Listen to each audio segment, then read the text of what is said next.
who's like the Lord. Now, if our God is for us, who can be against us? He who keeps his promise, there is nobody like him. Akukho uzosihlukanisa nothando lakhe. Sanibona mlaleli womsakazo iNgoma 103, the adult 24, the young at heart. Sibonga kuDaviola, the weekend husband and the weekend boyfriend to many.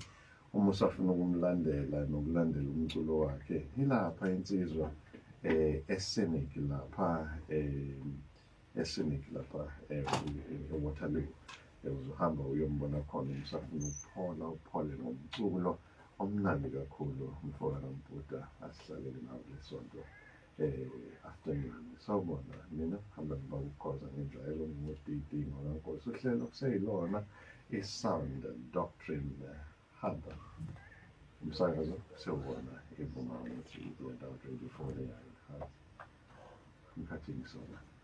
Siyabingelela umfundisi, siyabingelela abalaleli, siyabonga kakhulu inkosi. Siyibonga kakhulu inkosi mkhathini thina enkonzweni namuhla uJune inyanga ebhizi kakhulu. UJune kune-comrades, iJune kunento yentsha i-celebration yentsha, uJune Father's Day and all of that. Nazo zonke lezo zinto ezibhizi kakhulu kuJune namuhla enkonzweni zombili inkonzo Crossroads ney'nhlanga zonke isingisi bese kuba naleyesiZulu besi-celebrate u-Father's Day. Thina abanye bethu ezobaba sibusisiwe ekhathini sathengela izinto ezinhle engisaba nokuzisho bafanele kwenzeka isimanga sithengelwe ama-slippers okubaba bekonzile sithengela ama-slippers kanokusha amahle ashaywa ne-print yakhona enhle. Azange sitshelane njengabobaba. Mina ngimangale nje sonke sesiwagqokile sikhumule iy'cathulo sesiwagqokile ngibona ukuthi ngempela uNkulunkulu ukhona kule nto uyibusisile senza into eyi-uniform sisonke singahlelelwananga. Siyambonga uJehova ngalokho. Nikhonze njani mkhathini? Kahle kakhulu mfundisi, siyambonga kakhulu uNkulunkulu nathi impela. Unathi impela uNkulunkulu. Mkhathini namuhla ngiyafisa mfethu ukuthi sikhulume njengoba ngisho ukuthi uJune uyinyanga ebhizi kakhulu kithina eSouth Africa ikakhulukazi. Kube ne-Comrades Marathon emasontweni amabili edlule. No, last week or something, it was a week before, yes. Yeah. It was a week before bekune-Comrades. Uma ubheka i-Comrades mkhathini umjaho onzima. It's not for the faint-hearted. Ubizwa nge-Comrades because inhloso yawo akuwona nje ukuthi uphume number 1 uwine. Inhloso ye-Comrades ukuthi kumele ufike to the end, to the finish line, uqede i-race ngesikhathi esibekiwe. Ingako angisakuboni kakhulu manje kwenzeka kodwa kusenzeka. Ingako bokuthi uthola omunye wabasubathi elahlekelwa amandla endleleni noma ekhathala bambamba abanye bagijime naye. Ayikho lento ukuthi hayi uyasala siyasprinta la, it's a competition. Ingako ibizwa nge-Comrades because kuba na this camaraderie spirit. Inhloso ukuthi sonke siyofinyelela kwi-finish line and sonke sigijime lo mjaho ngokwemthetho ebekiwe, ngama-shortcut akuncane. Kepha umjaho owulungiselelayo awuveli nje noma ukuthi this year ngizogijima i-Comrade impela bese no, uyawulungiselela. Kune-training, kune-discipline, kune-discipline yokudla, kune-discipline ukuthi utraina kangakanani, uloku build up kanjalo ukhula. Ngithe mangibheka lento mkhathini iyafana nalento ekhulunywa izwi lenkosi lokuthi thina njengamakholwa sifana nabantu abasemjahweni. Ingako umpostoli uPaul mesekhuluma ukuthi niligijimile uhambo oluhle, I've finished the race, ngikwenze konke ngendlela ekumele ngayo. Engikulindele manje ilo mqhele ngiyafisa-ke ukuthi in the context yale spirit esikaJude esinayo eke sithathe umlaleli, eke sithathe umzalwane olalele ukubaluleka kokuhamba ngokwezwi likaNkulunkulu. Ngiyazi ukuthi siyaqhubeka siwe siyabantu, siyaqhubeka siwe siphelela amandla endleleni, but nayo into ebalulekile okholweni lethu Mkhathini. Umkhathini akafuni ukukholwa kakhulu ukudlula uNkosi. uNkosi naye akafuni ukukholwa kakhulu ukudlula omunye. Ila kumele sigqugquzelane khona. Umbhalo wencwadi yabaseHebheru uthi ningayeki ukugqugquzelana nokuhlanganyela nabo bonke. We need to carry each other's burdens. We need to encourage one another. We want to motivate one another. Sithi sugijima lo mjaho wethu esiwona, le race yethu esiyona, siyenze in community, not in competition. Ijulajulile-ke lento ngoba siyibona i-competition emabandleni esikhathini esiningi. Siyibone ebandleni likaKristu ngonkana lento ama-competition, kanti kumele sicomplementane, si-encourage-ane, siyenze in community as opposed to ukuthi siyenze in competition. Yilokho ngifisa ukuthi sikhulume ngawo namuhla Mkhathini, ukulekelela abaningi. Nawe-ke mlaleli lapha ekhaya, siyathanda ukuthi size kuwena lapha ku-073-709-1991 ukuthi wena uNkulunkulu ukulekelela kanjani kulolu hambo. Ingaba uhambo lwakho lokukholwa ulubona njengomjaho, ubona kukhona isidingo sokulungiselela, sokuprepare, sokutraina, sokudevelopha imaseli, sokudla ukudla oku-right okunomsoco okuzokulekelela. Mase kusondela i-conference Mkhathini, abasadla ama-carbohydrates kakhulu, sibadla i-protein.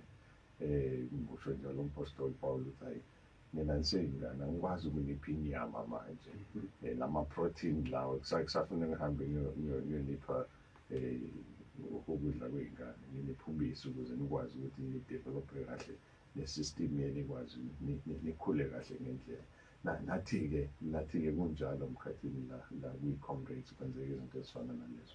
Siyafisa-ke ukuthi sizwe umlaleli ukuthi yena uhambo lwakhe ulungiselela kanjani, uma ekhubekile usimama kanjani. Ngabakhona abanye abazalwane abamthatha alongside njengama-comrades wakhe, bathi woza asambe awukwazi manje, noma bahleba ngaye, bahlekise ngaye, bamshiye ngemuva kunokuthi babambisane naye and all of that. Asize kuwena mlaleli lapha ku-073-709-1991 noma ku-086-10-10300, 086-10-10-300. Kanti futhi singakwazi ukuthi sikhulume lapha kwi-Facebook page yethu, i-Sound Doctrine Hub Facebook page yethu. Angimceleke ngenjwayelo i-technical person wethu lo Anele Kamhlongo ukuthi ngihlale ngimkhumbuze nabalaleli ukuthi awuthi nje lapha kwi-Facebook yakho usilike, usifollowishe, usilandele. Kuyasilekelela kakhulu ngey'ndlela eziningi lokho ukuthi sibe nalabalandeli esinabo.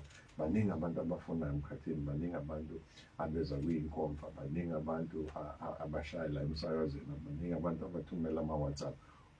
Bonke labo bantu laba baye kwi-Facebook page yethu, i-Sound Doctrine Hub, bayithande baphinde bayilandele futhi bayifollowishe. Kungasilekelela kakhulu lokho ey'ntweni eziningi. Just as you pray for this show, do the same thing as well with Facebook page yethu, Sound Doctrine Hub. Like and follow the page. Mkhathini, ngaphambi kokuba sibenze lonke lokho, asicele uJehova ngomkhuleko asilekelele emphakathini. Asithandaze. Siyakubonga Nkosi ukuthi usibizele kulomjaho oyimpilo yokukholwa. Njengoba abaningi sebegijimile ngaphambi kwethu, siyathandaza ukuthi nathi sethembeke kwisizukulwane osibeke kusona.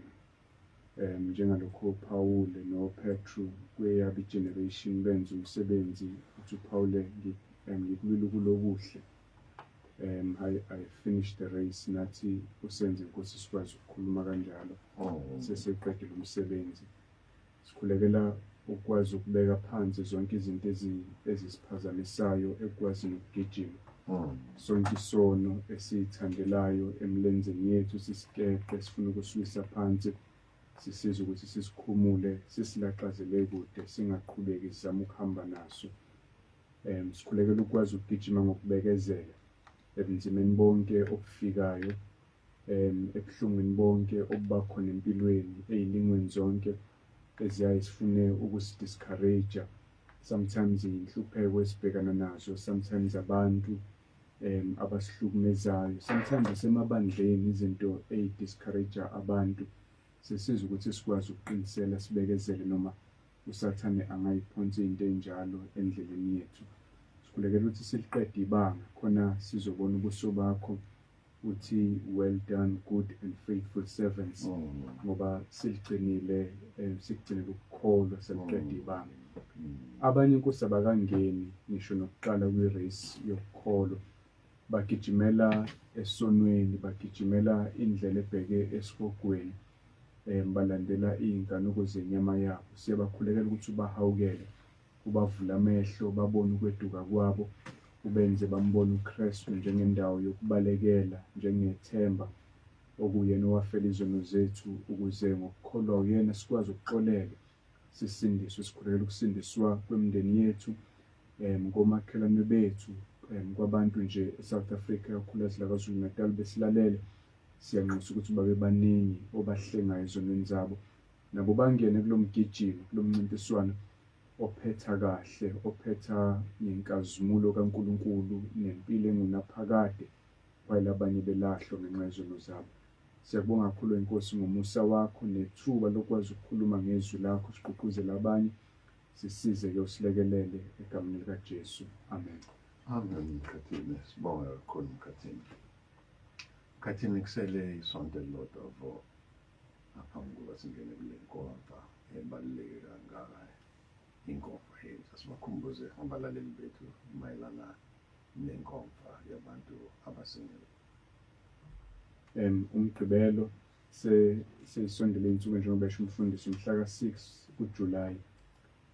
Inkomfa iqala ngo-10 ekuseni, phela ngo3:30, kulapha eMontclair, 191 Wood Road eMontclair. Basinikezele-ke inamba mawukuthi awukho ku-Facebook, ikhona inamba organizer abangathanda ureserve kuyona ku-073 267 2613. Asiphinde futhi u-073 267 2613. Ungathumela i-WhatsApp lapho, usho nje ukuthi uyeza, nisho ukuthi nibangaki, ukuze bezokwazi nokusilungisela emakhishini. Abantu aba-organizer nje ufica zonke izinto zihlelekile ngendlela ekahle. Sobe sikhuluma silekelela abantu abangakashadi, abangakashadelwa or abangasazi ukushada, abanye abananhloso ukuthi bashade. Sikhuluma ngokuthembeka kuwona wonke ama-seasons empilo. Kule season yokuba umuntu osingle, ukwazi ukukhazimulisa uNkulunkulu, ungaphili nje engathi ukwi-waiting station, awuzukwenza lutho wenzela uNkulunkulu until uze ushadelwe. Kodwa uthembeke, ube yikhona konke uNkulunkulu afuna ube yikhona kuleso sikhathi sempilo yakho, noma ingabe u-single mother, noma ingabe awukabi nayo umntwana, noma ingabe umfelokazi, umfelwa, or usuke wadivosa. Siyafuna ukulekelela ngezwi likaNkulunkulu. Bona nabanye basey'meni ey'njalo, sigqugquzelana ukuhamba noNkulunkulu kuleso simo asibeke kusona. Mkhathini, asikhulume ngale sihloko sethu namuhla salomjaho esikuwona sonke njengamakholwa. Lo mjaho determines ukuthi siyofika kwi-finishing line noma sizofika kwi-finishing line. Lo mjaho Mkhathini unemthetho nemigomo like any race. Kune-route ekumele sihambe kuyona, ukwazi ukuphuma kwi-route, uthatha ama-shortcut and all of that. Lo mjaho udinga ukulungiselela njengoba sesibonile. Lo mjaho Mkhathini unabantu abawugijima ngaphambi kwethu. Mhlambe masingathatha umlaleli nje simvulise incwadi yabaseHebheru chapter 11, Hebrews chapter 11 mkhathini usinikeza a short list. It's not an exhaustive list. Akuyona nengxenye ye-list. Kepha umbhali wencwadi waseHebrew usithatha siqale ngo-Abele, asilethe ku-Enoch, asilethe kuNoah, asise ku-Abrahama, asise kuMose, asise kuJosefa, asise kuGideon noBarak, bonke labo bantu ababizwa njengamaqhawe okukholwa. Uthi bonke labo bantu labo abagijima nomjaho before thina bangamaqhawe okukholwa. Now mina nawe singathi njengoba bangamaqhawe okukholwa sebafikile kwi-finish line. Mhlambe singasho njalo sithi bafikile kwi-finish line ngoba basekho. But nali leli verse lokugcina uverse 39 khona lapha ku-Hebrews chapter 9 uthi bonke laba abagijime before thina, bonke laba abamaqhawe okukholwa, male and female, young and old, bonke banconywe, bayanconywa ngokukholwa kwabo nokubambelela okukholweni labo behamba lolu hambo.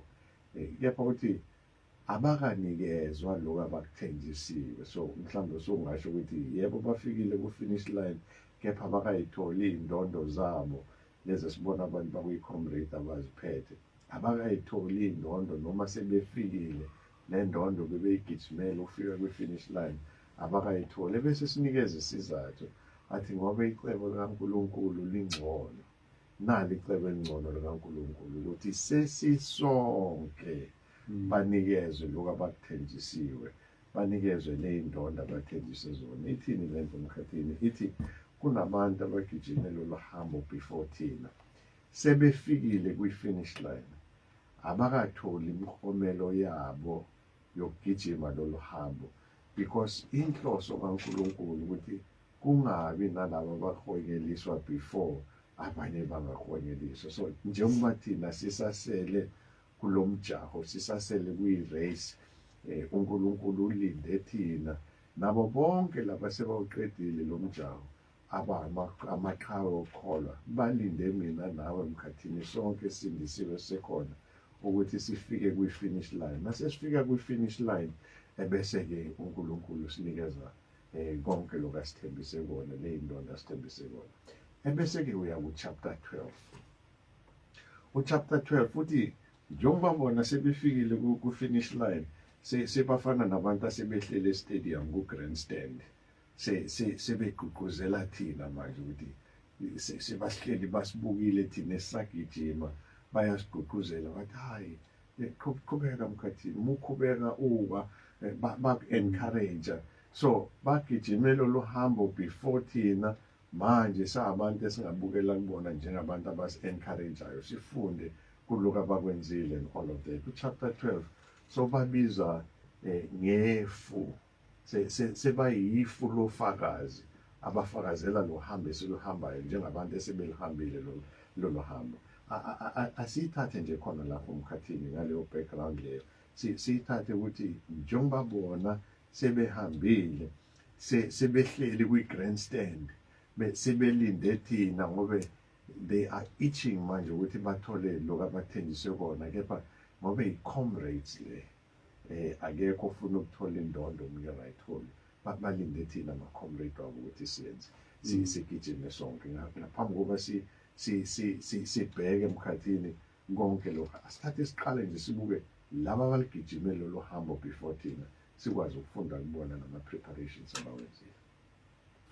So-ke masifunda uchapter 12 mfundisi, verse 1 kuya 3, uthi ngakho-ke nathi njengalokhu sinefu elingaka lawo ufakazi abasihaqileyo, masilahle konke okusindayo nesono esithandela kangaka kithi, sigijime ngokubekezela kulokhu kuncintisana esikimiselweyo. Ukukholwa kwethu, owathi esikhundleni sentokozo ayebekelweyo wathwala isiphambano engalinaki ihlazo, wahlala ngakwesokunene sesihlalo sobukhosi sikaNkulunkulu. Yebo, mqondeni yena owakhuthazela ephikwa kangaka izoni ukuze ningakhathali ngidangale emphefumulweni. Ubusushilo mfundisi ukuthi mayikhuluma ngaleli fu alibala kuvesi 1 mayithi ngakho-ke njengoba sinefu elingakala ufakazi, ubala labantu akade babala ku-chapter 11, ubale u-Abela owabulawa umfowabo uKhayini, owayaziwa ngokwenza okuhle, wathi uKhayini enikela ngezinto uNkulunkulu angayifuni iy'tshalo, uKhayini wanikela ngezimvu, iy'nkomo ezayikhomba imihlatshelo uNkulunkulu ayifuna wenziwe, eyayikhomba ukufa kukaJesu. Ubale u-Enoki owahamba kahle noNkulunkulu ebekezele ekukholweni kwakhe waze wangakuthesta ngisho ukufa, uNkulunkulu wamhlwitha wayezulwini njengazange afe. Ubala uNowa owaphila ngokungcwele, walalela uNkulunkulu bekhohlakele bonke abanye around yena. uNkulunkulu wasindisana nomndeni wakhe ngesikhathi leso uzamcola. U-Abraham uyambala naye washiya ikhaya lakhe walandela uNkulunkulu engamazi ukuthi umyisaphi. Walinda eminingi iminyaka uNkulunkulu emthembise indodana eyoba indlalifa yakhe, ethi inzalo yakhe iyoba ngangehlabathi zolwandle, ngangey'nkanyezi ezibhakabhaka. Kodwa walinda for many years until uNkulunkulu aze asifeze isithembiso sakhe. NoSara unkosikazi ka-Abraham wahlala naye engenayo umntwana, eyinyumba, eside isikhathi, ehlazekile until uNkulunkulu waze wambusisa. Abale nabanye u-Isaac, oJacob, oJoseph, abale uMoses owashiya ubukhazikhazi baseGibhithe, eshiya ukuba yiprince yase-Egypt, etrithwa njengendodana yendodakazi kaFaro. Washiya yonke leyo nto, wahamba nabantwana bakaNkulunkulu Israyeli, ewuhola ehlane, ewuyisa ezweni uNkulunkulu ayebathembise lona. Bonke labantu bayisibonelo. U-Israyeli uqobo lwakhe edavuza edesert for 40 years, ebhekela uNkulunkulu amthembise khona. Nathi uthi uNkulunkulu sinalelo fu labantu abamlalela esizukulwaneni esiphambene, bayenza intando yakhe. Ngakho nathi bashayela izandla, basigqugquzela njengoba usho, futhi basi-challenge, bayisibonelo. Bathi thina masikwenzile nani bekezelani eSouth Africa, bekezelani kule minyaka eniphila kuyona, nithembeke in your generation ekuhambeni noNkulunkulu. Ngiyafisa ngikhathini ukuthi sithi ukukhuluma kancane no-Abraham no-Enoch, ngiyazi ukuthi baningi laba, but ngiyafisa ukuthi sitomole nje laba ababili ukwenza nje i-illustration ngabo. Ngisho uNoah no-Abraham. uNoah wathembeka kuNkulunkulu, waphila impilo yobungcwele phakathi kwabantu ababi. Ngiyafisa ukuthi silekelele umlaleli la, because mhlawumbe umlaleli uthi cha, mina omakhelwane bami ababambi, ama-colleagues wami akabambi, I live with very nice people, balungile, banenhliziyo ezinhle. Mhlawumbe sibeke into perspective. Umuntu ongazani noNkulunkulu ngoJesu Kristu, noma ngalunga kangakanani, lowo muntu loyo is wicked phambi kwaNkulunkulu, akamukelekile phambi kwaNkulunkulu. I think kubalulekile lokho. Ngikusho lokho mkhathini because sinabantu enkonzweni, abanye mkhathini ba-members wamabandla athile, iy'ncwadi zabo zisemabhukwini, futhi bajabulela ukuthi bayongcwatshwa ibandla, but they are wicked phambi kwaNkulunkulu because abanabo ubudlelwane noNkulunkulu through uJesu Kristu. Banobudlelwane noNkulunkulu ngokuba amalunga wabandla thizeni or denomination thizeni, amagama ababhaliwe kulezo y'ncwadi. Bacabanga ukuthi banobudlelwane noNkulunkulu ngokuya enkonzweni every Sunday. Bacabanga ukuthi banobudlelwane noNkulunkulu ngoba bakhokhela amathikithi ney'mfanelo zonke zesonto. Ngaloko bacabanga ukuthi basemjahweni lo ofanayo. Kanti abekho nje emjahweni mkhathini. They will never even reach the finish line ngoba bakaze. Those are wicked people mkhathini ngokwezwi kaNkulunkulu. But starting no-Abraham. U-Abraham uvela ezweni labantu bayikhonzela amasiko abo, bayikhonzela uNkulunkulu, abanye abahlukile noNkulunkulu lo, the one and only. Wakhetha ukushiya konke mkhathini ngokukholwa nje walandela uNkulunkulu emfaka kwi-race ngohambo angalazi naye lolo hambo ukuthi liyaphi, kepha ngokukholwa walilandela. Namuhla-ke emkhathini sinabantu abaningi abathi ayibuyele emasisweni, akwenze konke lokhu umnyama wena ukwazi ukwenza lokhu, inkolo yawe ngabantu abathize le and all of that. Asibi nalolu kholo nesibindi sika-Abraham singene kulo mjaho, singene kule race ngoba sithembe izwi likaNkulunkulu ukuthi siyokhula kanjani, siyokwenza kanjani, konke lokho sikubekele kuyena just by his word, sithembele kuyena. Simlekelela kanjani umlaleli uku-understanda ukuthi akekho kwi-race ngobe u-wicked noma ngabe uyilunga lebandla, nokuthi-ke angabi namahloni wokulandela uNkulunkulu nokholo lwakhe even though engazi ukuthi uNkulunkulu umsaphi njengo-Abraham. Indlela esizayo ukuthi umuntu akwazi ukuyinuka amakhwapha, ngoba njengoba ukhuluma nje umuntu uzongabasi kasi i-race ngazi kanjani-ke noma ukuthi angisiyo omunye wabo. Uyayibona lento uma iqhubeka khona lapha kuvesi 1 umbhalo wencwadi yamaHebheru athi masilahle konke okusindayo nesono esithandela kangaka kithi. You know ukuthi usemjahweni ma ulwa nesono sakho, ungekho at peace with your sin. Usibona njengento ekuphazamisayo isono sakho, awusiboni njengekhaya ohlezi unethezeke kulona usenjoy. Uma kwenzekile wawa masinyane uyaphenduka ucela intethelo kuNkulunkulu, ucela intethelo kubantu obonile, ulwe naso. Uzama ukucontrol inhliziyo yakho, ufunde self control, ufunde izwi likaNkulunkulu likunikeze indlela, umoya ongcwele akunikeze amandla. You are always ulwa, ugijima yilokho ulwa. Abanye bakeqwa uma ethi isono silahle konke okusindayo nesono esiyithandela kangaka. Khona izono eziyithandelayo ayiseba ama-addictions, i-lust kubantu besilisa abaningi, uthando lwemali uyakhulaza nakubantu besilisa nabesifazane lapho, umona. I think abesifazane bathanda imali more than abesilisa. I need to qualify that. Sizole sonke indaba yomona, inzondo, wakwenza intembi awusophinda ukhohlwe, uyamzonda umfisela ukufa. Ikubambile lento, akugijimeki, akuhambeki noNkulunkulu, akukhuleke ekukholweni, awukwazi nokungena ensindisweni ngoba ubambele liyaqhuba usozomdedela.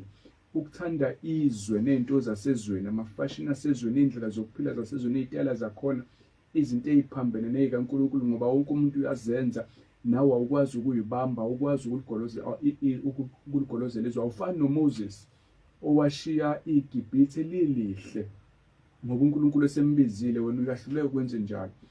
Ukwesaba abantu, uyasaba ukuthi mangathi sengisindisiwe bazothina ekhaya, uzothina umyeni wami, uzothina umama, bazothina abangani bami, bese ziyakubamba lezi zinto. Izono zonke lezi ezisibambayo, athi umbhalo lencwadi masikulahle konke lokho, kuyasinda, akugijimeki nakho njengomuntu uzama ukugijima egqoka amajazi ephelele. Masikulahle konke nesono esiyithandelayo, wonke lama-addictions asibambezele emumva. uNkulunkulu uyakwazi ukusisiza kuwona. You know ukuthi usemjahweni mawulokhu washiya uya ngokuya uba ngcwele uphilela uNkulunkulu. Asikhulume nawe mlaleli lapho ku-073 709 1991 073 709 1991 noma sithathe ucingo lakho bukhoma khona la studio ku-086 1010 300 086 1010 300 noma lapha kwi-Facebook page yethu i-Sound the Doctrine Hub Facebook page. Ungakhohlwa ukusithanda noma ukusilike ebese uyasilandela futhi noma uyasifollowisha. Wenze njengaye lo Baba Nkosi noBaba Khoza ngimlalele bagcotshwa. Amen.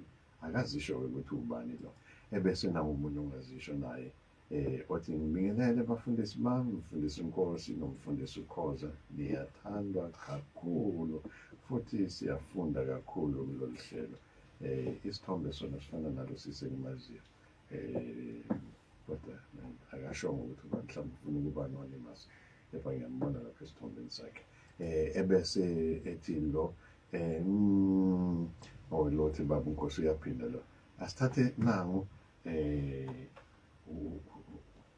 usisiphelo lo uMamphela sabona uMamphela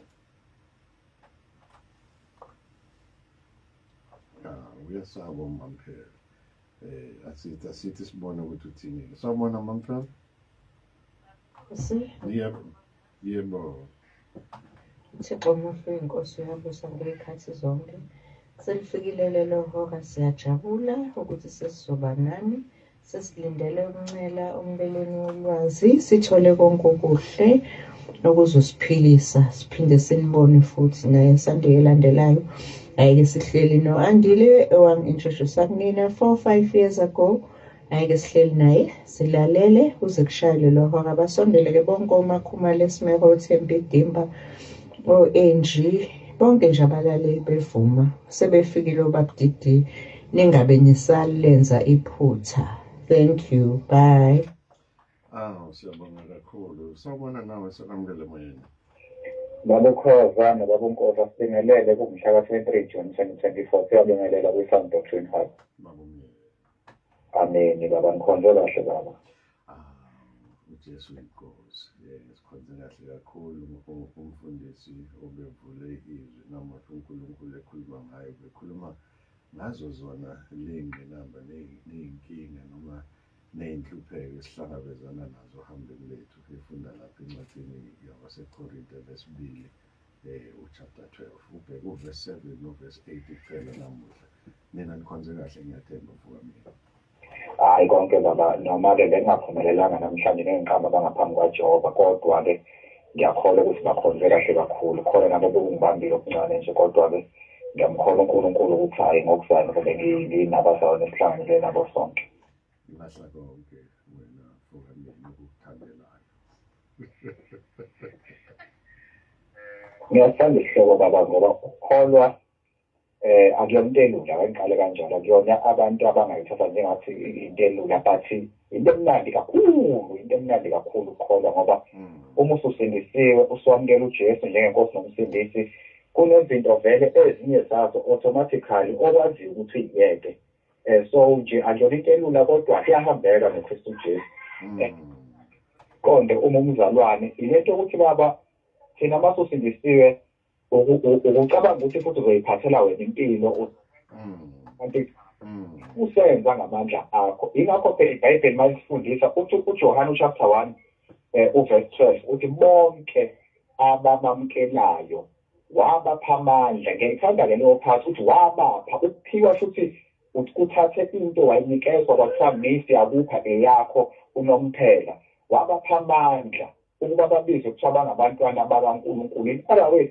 uma usukholwa kusasebenza amandla akho njengomzalwane amandla kaNkulunkulu nakaJesu Kristu. Ingakho kunezinto othi uma usuhlehla usubheka emuva uyamangala uthi hawu yimi ngampela lo engangikade ngiwuhlobo oluwukuthi lo muntu kade nginenzondo ngingabafuna abantu ngisidakwa nginje hawu yimi ngampela lo osekwazi ukubongela abantu uma bephumelele empilweni yimi ngampela lo osekwazi ukuthathela okwazi ukuxolela omunye umuntu yini na akusewena ophilayo usho njalo uPaul baba uthi uPaul kwabaseGalatia chapter 2 verse 20 uthi akuseyimi ophilayo kepha uKristu uphila kimi athi kepha ukuphila engikuphilayo kwalokho enyameni sengikuphila ngokukholwa ukukholwa indodana kaNkulunkulu eyangithandayo yasinikela ngenxa yami. So into esizayo baba kakhulu ukuze ukwazi ukuthi le race lesiyigijime futhi sifike egcineni ukuhlala ezwini likaNkulunkulu kakhulu ngoba izwi lona liyi-guidance yomzalwane izwi lona likwazi ukwambulela umzalwane izwi lona linamandla okunqobela kukhona konke ngoba akulula ukukholwa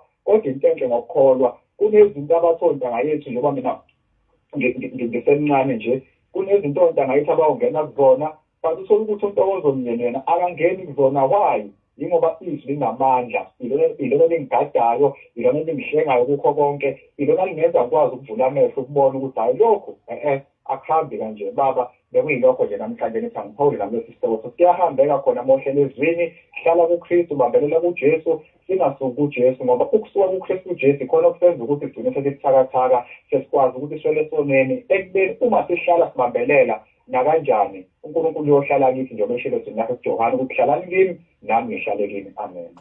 Amen mfethu siyabonga kakhulu mfowethu hlale kuyintokozo kakhulu uphawula kwakho nabo bonke abanye abalaleli nangu omunye umlaleli lapha Thembi Kadimba besenimemile njalo nonke uMamphele nondodana wakho Andile lapha. Ngibingelele bafundisi babukhoza nobabunkosi, siyabonga uNkulunkulu asigcine ngihleli nani nginilalele, ngiyabonga kusho uThembi Kadimba njengoba besemenyiwe uThembi Kadimba.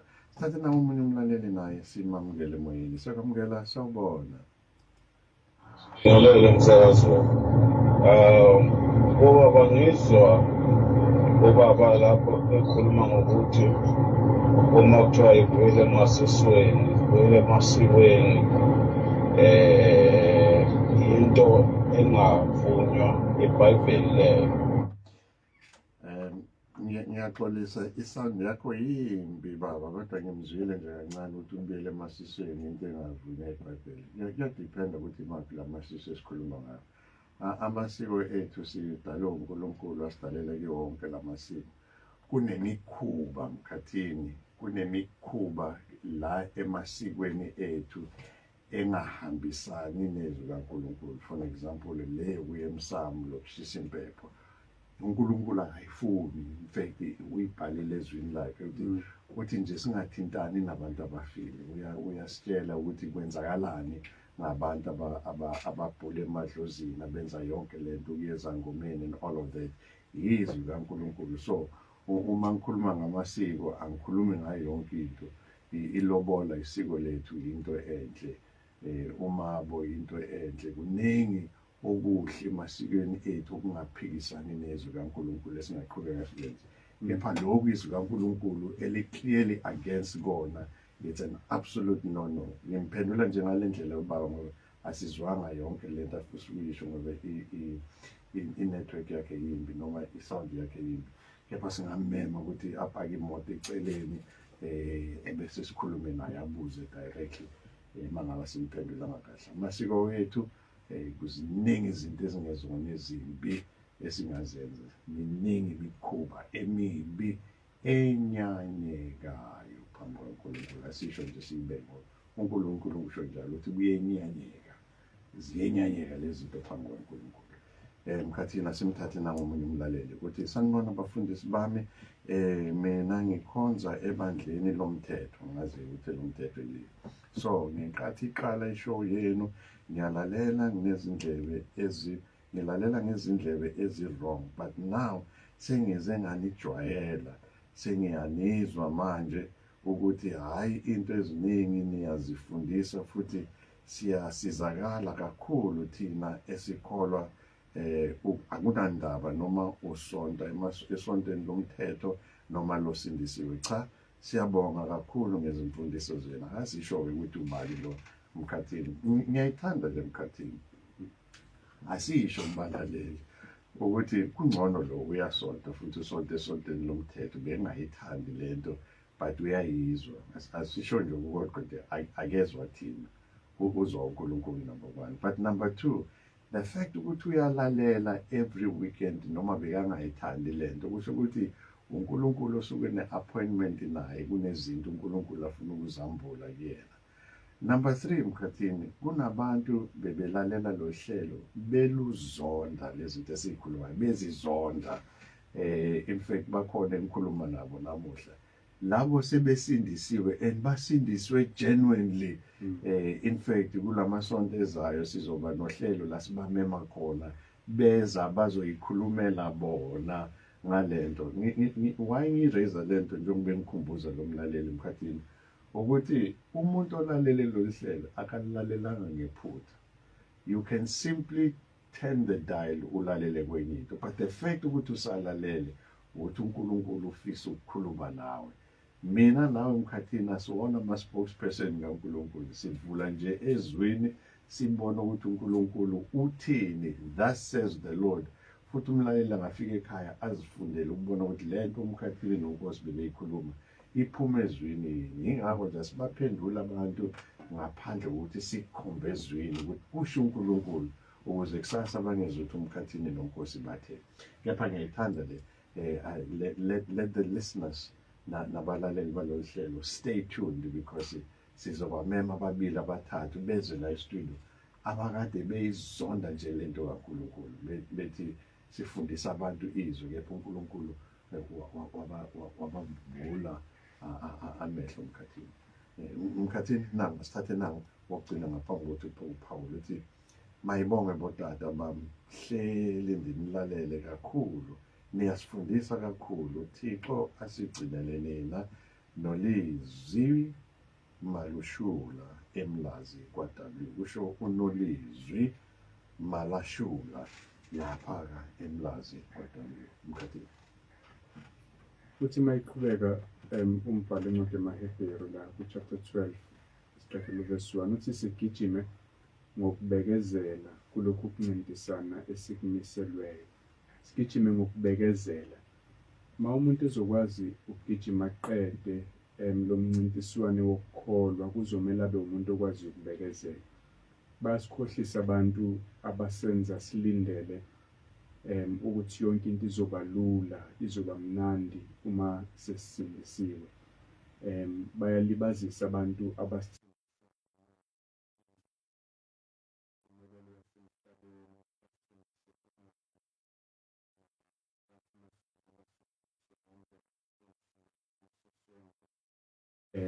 sesizoba ikhanda, sisazi ukuba umsila. Bayasikhohlisa, benza futhi abazalwane bahluleke ukubekezela. Kanti mawususindisiwe, uNkulunkulu uyasitshela ukuthi ubunzima buzoba khona. Njengomuntu ongenela le Comrades Marathon, uyatshela ukuthi kuzofika ijaqamba, yinde le ndlela, lizoshisa ilanga noma uzoshaka buhlungu umoya, kuzofika ukukhathala, kuzomela ubekezele mawuzofuna ukuqeda. Ake sibe amakholwa anensimbi la kwispine sawo, ready ukuqinisela noma kufika izikhathi ezimba ukuze azafike ezulwini. Ziningi izinto ezenza kube nzima ukukholwa. I-persecution nje, ukuhlukunyezwa abantu ngenxa yokukholwa. Abanye ngoba basawahlabela amadlozi, abasaya emsamu, bazondwa imindeni yabo iyabahlukumeza. Kuzomela uqinisele mzalwane. Abanye bahlukunyezwa emsebenzini. Abanye siyazi kunamazwe njalo uhulumeni abacindezela abazalwane. Okunye kuba nzima empilweni ngenxa yokuthi awunazo izinto oyifisayo. Ufisa umsebenzi awukawutholi, ufisa umshado awukafiki, uyagula emzimbeni wakho, ufisa ukuphiliswa. uNkulunkulu akakawuphendula umthandazo, uxakekile. Kunezinto oyifisayo enkosini engakakunikezi zona, okwenza kube nzima, kodwa uthi uNkulunkulu ubekezela, akasithembisanga ukuthi uyosinika yonke into esiyifisayo. Bayashona abantu esibathandayo, kube nzima. Baningi abantu abahlubuka uNkulunkulu ngenxa yokuthi kushoniwe ekhaya, kodwa kuzomele sibekezele. Singafani naleya mbewu eyawela ngasemadolweni yaqhuma masinyane, kwathi makuphuma ilanga le inhlupheko yasha, kodwa sibe yile mbewu engena emhlabathini omuhle yagqila bese ithela izithelo. Noma ifike iziphepho zempilo, bazoxabana nathi abantu, kuzoba nzima emshadweni, kuzoba nzima emndenini, kube nzima emsebenzini, sometimes kube nzima ebandleni ohlezi kulona. Kodwa umzalwane ozonqoba, ozokwazi ukuhamba noJesu aze ayongconywa uyena ekupheleni komjaho wempilo yakho mayefa, noma uJesu ebuya, umzalwane okwazi ukubekezela mfundisi. Nangu umlaleli lapha kwi-Sound the Doctrine Facebook page yethu, noNhlanhla kaMzobo, ukuthi amen bobaba bami. Nginani, ngiyajabula, ngilive, ngilalele kodwa ukondliwa, ngilalele ukondliwa kusho noNhlanhla kaMzobo lapha eSweet Waters eSilaheni. UThabani kaMbatha uthi amen, ebese usabela kaMzimele yena athi amen bafundisi. Ngisacela ukubuza ukuthi umnikelo wokweshumi sisekhona yini isidingo sawo? Kusho Sabela kaMzimela. Sabela kaMzimela, impendulo emfushane ithi cha, asisekho isidingo sawo. Impendulo emfushane leyo ngelinye ilanga futhi sokubuye silenze lolo hlelo.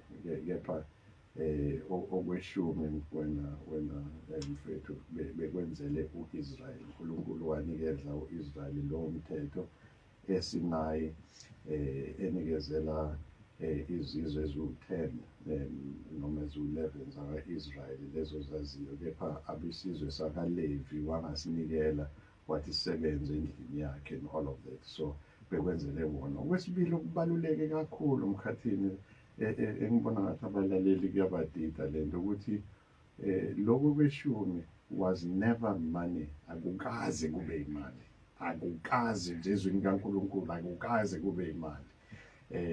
Bekuwamaklabishi, inkomo, imfuyo nayo yonke leyo nto leyo ebekade khona akukaze kube imali. Now omunye umlaleli uzothi hayi beyingekho imali ngaleso sikhathi bekulinywa. Angimkhumbuze ukuthi beyikhona imali ngaleso sikhathi. Uma ufunda incwadi kaDeuteronomy uNkulunkulu uyakuveza ukuthi beyikhona imali. uDeuteronomy chapter 14 uNkulunkulu uthi ngesikhathi esithile once a year noma every 7 years uNkulunkulu uzothi okweshumi akuyise kwa-Israyeli eJerusalem. Ebese athi lamakabishi wakho nalemfuyo wakho makukusindela indlela iyinde kudayise uthathe le mali uhambe nayo ngoba phela kulula. Uma usufika eJerusalem uphinde uyothenga lamakabishi wakho, but you must also add a third or something like a 2/3. It's about 20%. You add another 20% phezu kwale tithe ubuyele uyothenga amakabishi nawo konke. So okweshumi was never money. Akukaze kube imali. And futhi imali ibikhona ngaleso sikhathi ngoba uNkulunkulu wathi lamakabishi mamaningi washintsheni niwadayise kube imali ukuze indlela ehambe ibe lula. So imali was never an issue. Namuhla lokho kweshumi sekuthiwa imali ini. Okwesibili noma okwesithathu okweshumi emkhathini bekuwumthetho. Asisaphili ngaphansi komthetho. Bekuyimpoqo. Siyanikela-ke namuhla emkhathini siyanikela. Umpostoli Paul uyasifundisa ngokunikela. Asiphoqiwe kuphuma enhliziyweni yomuntu lokho onikela ngokuthokoza. Ukulungeza ngokuthokoza kusho ukuthi unikela kakhulu ngokuthokoza. Yebo, nikela kakhulu, but ukuthokoza kusho unikela ngenhliziyo ekhululekile ejabulela ukunikela. Mawuyinqonqela uyinqonqele uNkulunkulu uzokubona nokunqonqela bakho. Kepha singabamba abantu bakaNkulunkulu ngomqondo sithi asaphila ngaphansi komthetho. uKristu ube ukugcina komthetho and wa-introducer umusa. Siphila esikhathini somusa. Sobuye sikwenze kekho le kodwa the long and short answer ukuthi akusekho lokho. Ufunda uDeuteronomy chapter 14, ufunde nencwadi kaLeviticus chapter 27, umfunde nje wonke ebese ufunda noHebrews chapter 7 verse 5 and 6. Konke lokho kuzokunikeza mayelana nokunikela. Mkhathini nangu umunye umlaleli uthi amen bafundisi bami nginilalele izimfundiso ezinhle niyangikhulisa bafundisi bami ngiyabonga bafundisi bami kusho umseleku lapha eMgababa. Sithathe nawe umunye umlaleli siyakwamukela nawe emoyeni sobona. Mkhathini nawe msakazi wami omuhle othandekayo. Ngiyabonga ukuba muhle. Ningizwise ihloko nikhuluma ngaso yazi manje ngiyacinga ngisana ngena endlini. Angazi ngikhuluma ngani. Ngiyacela ningizwise. Ngiyathanda ukuphawula ngiyezwa ukukhulunywa ngeminikelo yokweshumi ngiyezwa yabo nje manje angazi. Siyabonga mfethu. Bese ngakhuluma okweshumi umlaleli obuzile besikhuluma ngomjaho ukuthi thina esindisiwe sisemjahweni. Nangu sabela kaMzimela oyena lo bebuza okweshumi. Pastor B uGajeni lapha inqanawe le phansi eKetholiki uthi usibuka ngqo bukhoma nomsakandlovu nathi amenze inceku zikaNkulunkulu siyafunda siyakhula kakhulu entandweni kaJehova. God bless you. Bese unolwazi Queen Dlamini othi amen bafundisi bami siyabonga izimfundiso ezakhaya. Sikwamukele nawe emoyeni sawubona. Wayibonga inkosi Baba Majola. Baba Majola sawubona mfethu. Niyaphila Baba Majola? Hayi. Siphilile mfethu. Niphile njani nina lapho? Sikhona nathi uNkulunkulu senathi. Uthini uNkulunkulu kuwena namuhla nabalaleli balalela? Angifuna ukuchitha isikhathi nje ngifuna ukuthi sibonge umusa uNkulunkulu owasenzela wona ngoJesu. Akekho ngathi emefinyelele enkusindisweni ethi kwaba ziqhepha zakhe noma kwaba amandla akhe. uNkulunkulu asiphe wona. Simbonga uNkulunkulu asipheze ngalomusa okuzinjabulo nentokozo ukuhlala naye. Sangathi Nkosi yami uNkulunkulu angasigcinela nina imindeni yenu, amakhosikazi enu, abacane benu, imizi yenu, izindlela zenu zonke. uNkulunkulu angigcina nihlenge yithi niyisibusise esikhulu, niyasilekelela njalo endleleni kule mfundisi ehlezi kuyo, nisenze sihlalisise kahle, sizinze kakhulu, ngoba ngaphandle kwezwi kaNkulunkulu angeke sikwazi ukuhlala nangemiyalo yakhe uNkulunkulu, ukusiqinisa nokusikhombisa nje endleleni ukuthi kufanele sihambe kanjani kule mfundisi. Siyambonga uNkulunkulu ngani kakhulu. uNkulunkulu aliphathe kahle baba. Siyabonga kakhulu Baba Majola. Mkhathini kusele nje imizuzu ithi emithathu ngaphambi kokuba siliguqisa. Sithathe nangu wokugcina nje. Siyakwamukela emoyeni sawubona. Amen bobaba estudio, siyambonga kakhulu uNkulunkulu. uDebbie wasePinetown lo. uDebbie wasePinetown usekhathofekile. Kepha siyabonga-ke Debbie wasePinetown nje ukusho ukuthi ukhona nolwazi uKhinga nangu lo Thabani Mbatha ukuthi uma nje isiko lakho lingaxabani nezwi uqinisile impela. U-Aurora wabane uthi amen kuni bafundisi bami alungiphosi oluhlelo kuba indlela enihlaziya ngayo izibhalo iyandisikelela kakhulu. Inkosi yomusa iqhubeke nokusebenzisa ukuhlungula ibandla likaKristu. Tempted ukumthatha kokugcina just 30 seconds ngiyakwamukela emoyeni hlalo tabeni. uNkulunkulu mangabe ngingasanikeli angangenzani izwi lenkosi lithini? Ukunikela mfethu, ukunikela kuphuma enhlizweni yakho. Uma ungafuna ukunikela uNkulunkulu uzodila nawe ngendlela adila ngayo. Akukho la kuphoqwe khona ukuthi kunikele, because uNkulunkulu uthi kufanele unikele ngokusenhlizweni yakho, hayi grudgingly. Angazi nithini grudgingly, hayi ngempoqo, hayi ngokungabaza, unikele ngokukhululeka. So uma ungabona isidingo sokunikela okuyimfundiso yezwi kaNkulunkulu, you are being disobedient nakhona lapho. You are being very disobedient. Okusalayo umehluko ukuthi lokho bekuwumthetho bukuphoqiwe, beku10%, ubuye kube 20%, whatever. La awuphoqwe lutho ukuphuma enhlizweni yakho. Mkhathini sina 30 seconds ukuthi uvalelise. Ngiyacela ukutshela lo mlaleli obebuza ngokweshumi obuza ngokunikela. Umfundisi uDlamini namhlanje lapha ekhanyeni ePinetown ubefundisa ngayo le nto le.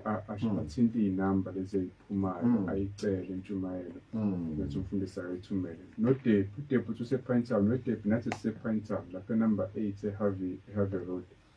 Okuzivakashela siqedele le nkulumo kade uthi uyayiqala.